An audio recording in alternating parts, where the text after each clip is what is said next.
जय माता दी, जय मां कामाख्या। देव राधा ट्रस्ट सत्यवाणी चैनल से आप ज्योतिष रहस्य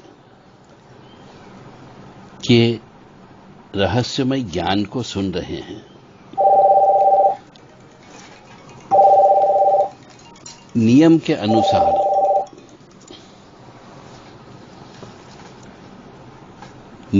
अनुसार वेशी योग, वासी योग और उभयचरी योग, हो सकता है आपने नाम भी नहीं सुने हो। वेशी योग का मतलब होता है सूर्य से दूसरे भाव में चंद्र को छोड़कर कोई भी ग्रह हो। वासी योग का मतलब होता है सूर्य से 12वें भाव में चंद्र को छोड़कर के कोई भी ग्रह बैठा हो। और उभयचरी योग यानी सूर्य के दोनों तरफ, आगे पीछे दोनों तरफ कोई न कोई ग्रह हो, उसे उभयचरी योग कहा जाता है। इन योगों में चंद्र राहु की गिनती नहीं है। अगर ये योग हैं तो धनदायक योग कहलाते हैं, यानी धन की आवक होगी ही होगी। शुभ ग्रह हो तो शुभ कार्य से आपको धन की प्राप्ति होगी, और यदि पाप ग्रह होंगे तो पाप कर्म से दोनों तरफ के ग्रह योग हो तो मिश्र ढंग से यह कमाता है और खाता पीता मध्यम वर्गीय धनाढ्य होता है। मतलब अब आप समझ गए होंगे कि सूर्य ग्रह जहां रहता है उसके आगे और पीछे यदि शुभ ग्रह हो तो मनुष्य शुभ कार्यों से पैसा कमाता है, और सूर्य के आगे पीछे यदि पाप ग्रह हो तो मनुष्य पाप कर्म से पैसा कमाता है। और यदि आगे पीछे कहीं पर भी एक जगह पाप ग्रह और एक जगह पुण्य ग्रह हो, शुभ ग्रह हो और एक जगह अशुभ ग्रह हो, तो वो मान के चले कि वो आधा पैसा पाप से कमाएगा, आधा पैसा पुण्य से कमाएगा। उसे उभयचरी योग कहते हैं। परंतु मेरी आप सबसे विनम्र निवेदन है कि जैसा कर्म करते हैं वैसा फल मिलता है, और ये ही थ्योरी हर शास्त्र में लिखी गई है। हर बड़े बुजुर्ग ये ही बोल करके गए हैं कि जैसा कर्म करके आए हो वैसा ही फल आपको भोगना है। तो मेरी आपसे विनम्र निवेदन है,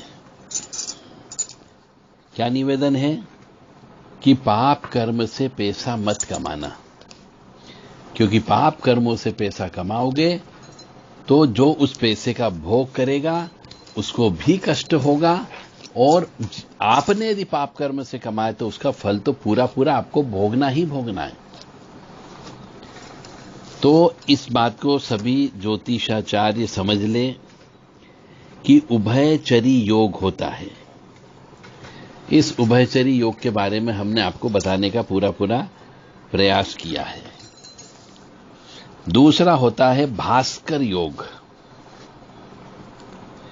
सूर्य से दूसरा बुध हो और बुध से 11वां चंद्र और चंद्र से 5वां या 9वां गुरु हो तो इसको भास्कर योग कहते हैं। इसमें व्यक्ति धनशाली रहता है, बलशाली रहता है, कला प्रेमी होता है और ज्योतिष का ज्ञान रखता है। एक और महत्वपूर्ण योग होता है जो सूर्य के साथ बनता है, जिसको बुधादित्य योग कहते हैं।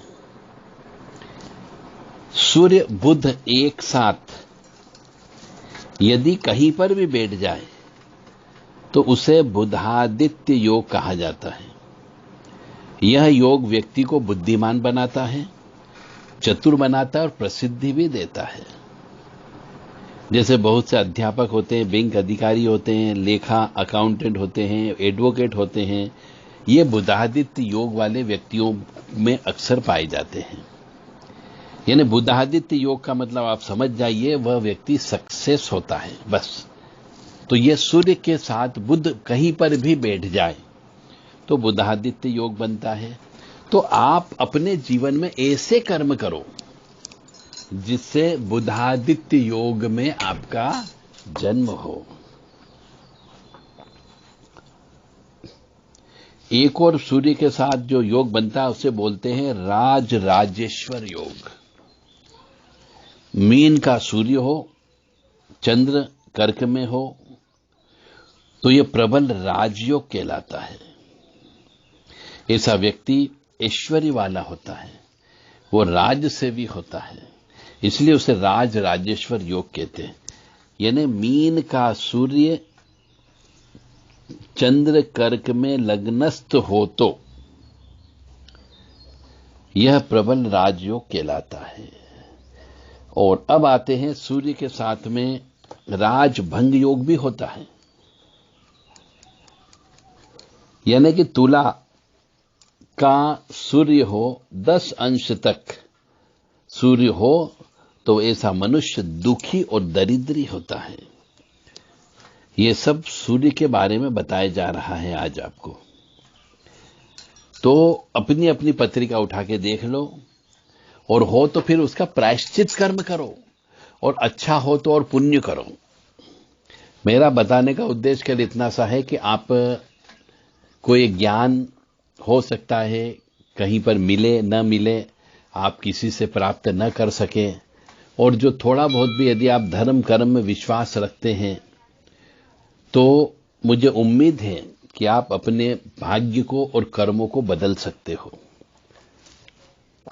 तो अपनी पत्रिका में देख लो कि कहीं पर दुखी और दरिद्री योग तो नहीं है, और यदि है तो उसको काटने का प्रयास करो। तो इसको राजभंग योग बोला जाता है। तुला यानी सूर्य नीच का 10 अंश तक यदि सूर्य हो तो ऐसे मनुष्य दरिद्री मनुष्य कहलाता है। ऐसे मनुष्य से अपनी बिटिया का विवाह नहीं करना चाहिए, नहीं तो जिंदगी भर कंगाल रहेगा, और जब वो कंगाल रहेगा तो आपकी लड़की सुखी कैसे रह सकती है। तो जितने भी जिनके यहां भी लड़के हो लड़कियां हो, पत्रिका चेक करवा लो कि कहीं पर सूर्य नीच का 10 अंश से कम का तो नहीं है, क्योंकि सूर्य को राजा कहा गया है। और जब सूर्य ही खराब हो गया तो वहां पे धन की कमी हो जाती है।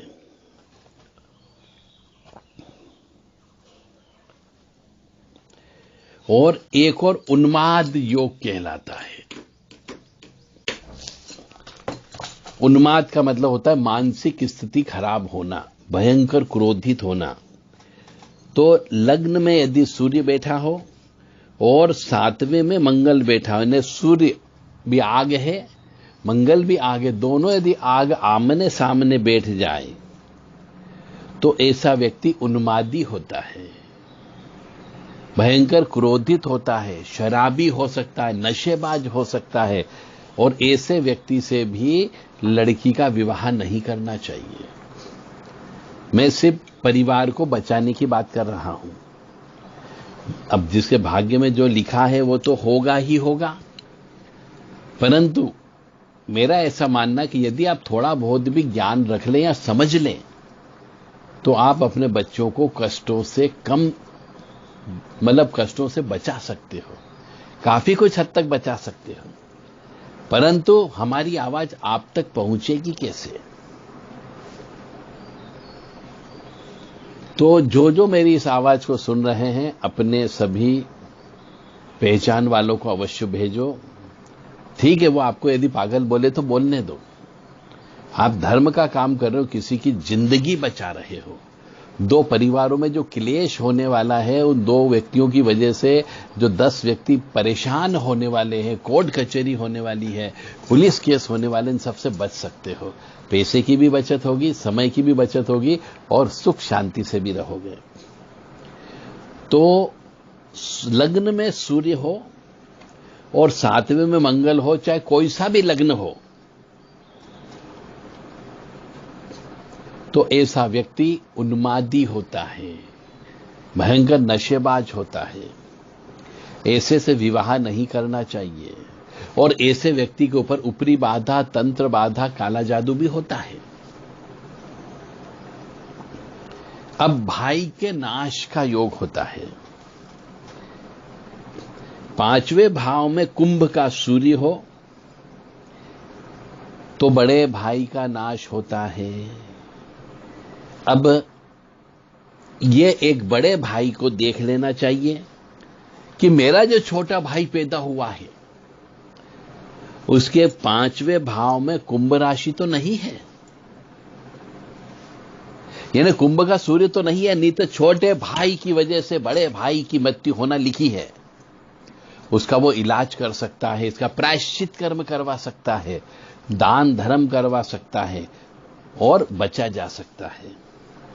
अब बड़े भाई का नाश का मतलब मृत्यु भी हो सकती है, व्यक्ति कंगाल भी हो सकता है, बड़ा भाई विकलांग भी हो सकता है, या फिर यह कह सकते हैं कि बड़ा भाई छोटे भाई के सामने भाग भी सकता है, दुनियादारी छोड़ करके गायब हो सकता है। इसे भात्र नाश योग बोलते हैं, भाई का नाश का योग। और हो सकता है किसी लड़की की पत्रिका में हो तो उसके भाई पैदा नहीं होंगे, यदि हो गया तो वो उस बहन के सामने मृत्यु होती है। ये बहुत गुण रहस्य की बातें हैं, नोट कर लो कि 5वें में यदि कुंभ का 11 नंबर डला हो 5वें भाव में और सूर्य वहां पर बैठा हुआ हो तो भाई का नाश होता है। अब हम आते हैं आगे पिता हानि योग।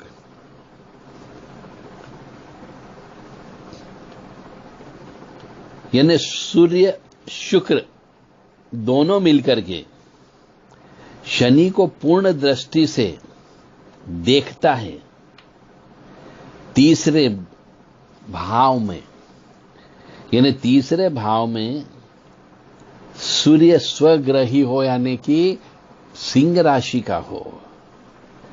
सिंह राशि का सूर्य शुक्र एक साथ 3रे घर में बैठे और शनि को पूर्ण दृष्टि से देख रहे हो, यानी कि 9वें भाव में शनि बैठा हो तो यह छोटे भाई तथा पिता की हानि करता है, यानी छोटा भाई और पिता की एक साथ मृत्यु हो सकती है, या दोनों एक साथ कंगाल हो सकते हैं, दोनों की एक साथ दुर्घटना में मौत हो सकती है, या फिर दोनों को एक जैसी बीमारी हो सकती है, दोनों पलंग पकड़ सकते हैं।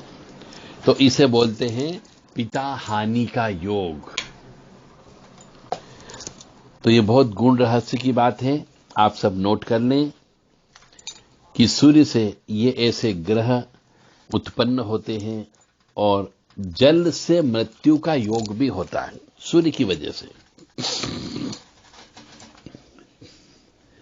तो सूर्य चंद्र 9वें भाव में हो एक साथ तो जिसके भी होता है उसके पिता की मृत्यु जल से होती है, यदि शुभ दृष्टि न हो तो।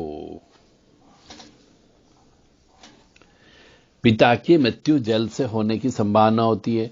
तो कोई ऐसा बच्चा जिसके 9वें भाव में सूर्य चंद्र एक साथ बैठा हो, इसका मतलब यह है कि सूर्य चंद्र एक साथ होने का मतलब है अमावस्या के दिन जिस बच्चे का जन्म हुआ है उसके पिता यदि 9वें भाव में बैठा हुआ है अमावस्या का दिन और 9वें भाव में सूर्य चंद्र एक साथ बैठा हुआ हो तो उस लड़के या लड़की के पिता की मृत्यु जल में डूबने से होती है, यानी कि वो व्यक्ति जो बच्चा पैदा हुआ है अमावस्या के दिन वो साक्षात पितृ होता है, और जब पितृ होता है तो पितृ दोष की वजह से उसके पिता की मृत्यु पानी में डूबने से यानी अकाल मृत्यु होती है। कितनी गहरी रहस्यमय बात है। तो इन स्टेप को, इन सूत्र को ध्यान रखें, और यदि कोई आपकी पत्रिका आपके सामने आती है, देखते हो, तो इन सूत्रों का प्रयोग अवश्य करें। डॉक्टरी योग, बहुत से मनुष्य पूछते हैं कि साहब हमारा बच्चा है, बच्ची डॉक्टर बनाना है, बनेगा कि नहीं बनेगा? तो कर्क लग्न की पत्रिका में सूर्य दूसरे भाव पर हो और षष्ठेश राहु व शनि के प्रभाव में हो तो बच्चा या बच्ची डॉक्टर बनता है। अब बहुत ही विशेष चीज आ रही है, संन्यास योग। कर्क लग्न में सूर्य धनेश तथा चतुर्थेश व चतुर्थ पर द्वादश का प्रभाव हो और द्वादश पर राहु शनि के प्रभाव हो तो मनुष्य सन्यासी हो जाता है। कर्क लग्न की पत्रिका में सूर्य धनेश तथा चतुर्थेश व चतुर्थ पर द्वादशेश का प्रभाव हो और द्वादश पर यानी 12वें भाव पर राहु शनि के प्रभाव हो तो सन्यासी हो जाता है। यानी कि राहु शनि एक साथ बैठ जाता है तो उसके ऊपर पिछले जन्म के कर्म के अनुसार जो उसने सिद्धियां हासिल करी है, जो उसने जप तप किया है, उसके फलस्वरूप जो ऊर्जा उत्पन्न हुई थी, उस ऊर्जा के प्रभाव से राहु शनि 12वें भाव में होने की वजह से वो शक्ति उसको सन्यासी बना देती है। यानी जेल यात्रा के योग भी होते हैं ऐसे तो, परंतु सन्यास योग है ये। अब ऐसे ही बहुत सारे योग बताए गए हैं।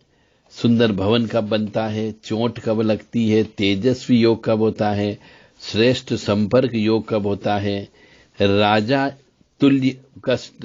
तुल्य सुख कैसे प्राप्त होगा, राज रोग जिसको बोलते हैं, बंध्यस्वी योग किसे कहते हैं। यानी कि मेष लग्न की पत्रिका में सूर्य शुक्र की एक साथ युति लगन में हो, यानी लगन में सूर्य शुक्र यदि एक साथ बैठ जाए और 7वें भाव में हो तो संतान नहीं होती है।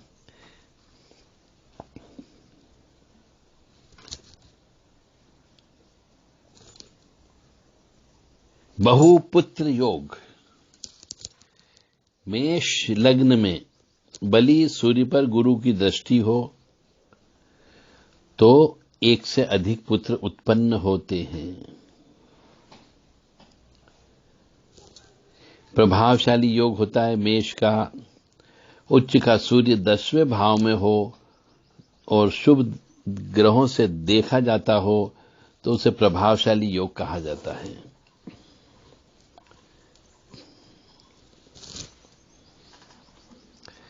ऐसे ही बहुत सारे योग आप रिसर्च करेंगे तो पाएंगे। 5वें भाव में बुधादित्य योग हो तो धनी योग होता है। बुध और सूर्य एक साथ 5वें भाव में कहीं पे भी बैठे तो ऐसे मनुष्य को धन मिलता ही मिलता है। कन्या का विवाह, तुला लग्न में बलि सूर्य हो, सात्विक प्रवृत्ति सूर्य दशा में कन्या का विवाह हो तो दामाद की भाग्य में वृद्धि होती है। एक विशेष नियम है यहां पे कि सूर्य जहां बैठता है उस भाव को बिगाड़ देता है और जहां 7वीं दृष्टि करता है वहां उससे अलग कर देता है। यह भी रूल है, इसको याद करना है।